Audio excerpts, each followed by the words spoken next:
اور جزیرہ میں صلاح الدین کے حریفوں نے اس کے خلاف پروپیگنڈا جنگ شروع کر دی، یہ دعویٰ کرتے ہوئے کہ وہ اپنی حالت نور الدین کا خادم بھول گیا ہے اور ان کے بیٹے کا محاصرہ کر کے اپنے پرانے آقا کا شکریہ ادا نہیں کر رہا، وہ اپنے رب کے خلاف بغاوت میں اٹھ کھڑا ہوا ہے۔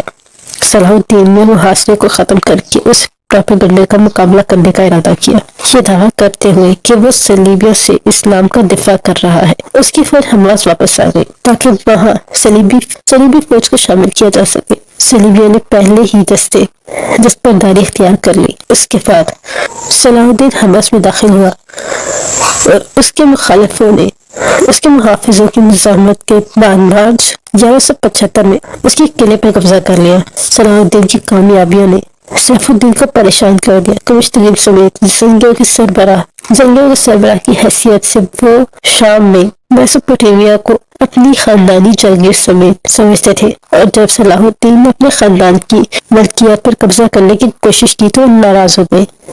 سیف الدین نے بڑی فوج جمع کی اور اسے حلب روانہ کیا، جس کے محافظ بے چینی سے ان کا انتظار کر رہے تھے۔ موصل اور حلب کی مشترکہ افواج نے حماس میں صلاح الدین کے خلاف مارچ کیا۔ صلاح الدین نے ابتدائی طور پر صوبہ دمشق کے شمال میں تمام فتوحات ترک کر کے زنگیوں کے ساتھ تعلقات استوار کرنے کی کوشش کی، لیکن انہوں نے انکار کر دیا، یہ کہتے ہوئے کہ مصر واپس آ جائے۔ یہ دیکھ کر کہ تصادم ناگزیر تھا، صلاح الدین نے جنگ کی تیاری کی۔ دریائے اورنٹس کی گھاٹی کے کنارے پہاڑیوں ہوا کے ہانس میں پوزیشن سنبھالنی۔ 13 اپریل 1175 کو زنگی فوجیوں نے اس کی افواج پر حملہ کرنے کے لیے مارچ کیا، لیکن جلد ہی خود کو صلاح الدین ایوبی کے فوجیوں نے گھیر لیا، جنہوں نے انہیں کچل دیا۔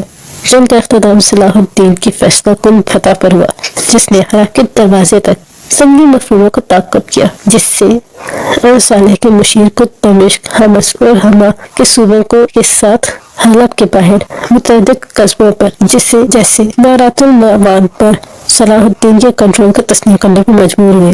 زنگیوں کے خلاف فتح کے بعد صلاح الدین نے خود کو بادشاہ قرار دیا اور نماز جمعہ اور اسلامی سکے میں صالح کا نام لکھوایا۔ اس کے بعد اس نے شام اور مصر کی تمام مساجد میں حاکم بادشاہ کی حیثیت میں نماز ادا کرنے کا حکم دیا، اور قاہرہ میں سونے کے سکے جاری کیے جن پر ان کا لقب الملک ناصر یوسف ایوبی تھا۔ بغداد میں عباسی خلیفہ نے صلاح الدین کے اقتدار سنبھالنے کا خیر مقدم کیا اور اسے مصر اور شام کا سلطان قرار دیا۔ جنگ حما نے ایوبی اور زنگیوں کے مابین اقتدار کا ختم نہیں کیا۔ آخری تصادم 1176 کے موسم بہار میں ہوا۔ صلاح الدین نے مصر سے بڑے پیمانے پر کمک لے کر آئے تھے، جبکہ یوسف الدین دیار بکر اور الجزیرہ کی چھوٹی چھوٹی ریاستوں میں فوجی تعینات کر رہا تھا۔ جب صلاح الدین نے حملہ کو چھوڑتے ہوئے اورنٹس کو عبور کیا تو سورج گرہن لگ گیا۔ انہوں نے اسے ایک شگن کے طور پر دیکھا، لیکن انہوں نے شمال کی طرف اپنا سفر جاری رکھا۔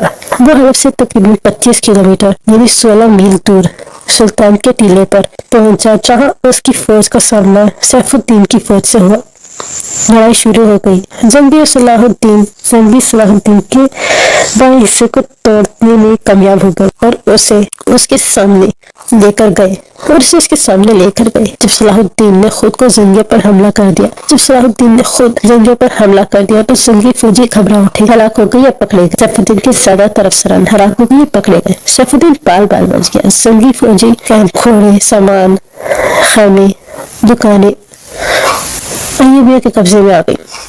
تاہم جنگی قیدیوں کو تحفے دیے گئے اور رہا کر دیا گیا۔ ایوبی فتح کا سامان فوج کو دے دیا گیا۔ صلاح الدین نے خود کچھ نہیں رکھا، وہ حلب کی طرف بڑھتا رہا، جس نے اب بھی اس کے لیے اپنے دروازے بند کر رکھے تھے اور شہر کے سامنے رک گئے تھے۔ رستے میں اس کی فوج نے بوزا پر قبضہ کیا اور پھر منبج پر قبضہ کر لیا۔ وہاں سے انہوں نے 15 مئی کو خزاز کے قلعے کا محاصرہ کرنے کے لیے مغرب کا رخ کیا۔ کئی دن بعد جب صلاح الدین اپنے کپتان کے خیمے میں آرام کر رہا تھا، ایک قاتل آگے بڑھا اور اس کے سر پر چاقو سے حملہ کر دیا، اس کے سر پر وار کیا۔ خنجر صرف اس کے گیمسن کی طرف کو کاٹ رہا تھا۔ صلاح الدین نے ایک حملہ کیا اور حملہ آور مارا گیا۔ صلاح الدین اپنی جان لینے کی کوشش سے بے چین تھا، جس پر اس نے گمشتگین اور قاتلوں کی سازش کا الزام لگایا، اور اس طرح محاصرے کی اس کی کوششوں میں اضافہ ہوا۔ 21 جون کو غزاز نے ہتھیار ڈال دیے۔ صلاح الدین نے گمشتگین کو سزا دینے کے لیے حلب کی طرف اپنی افواج کو روانہ کیا۔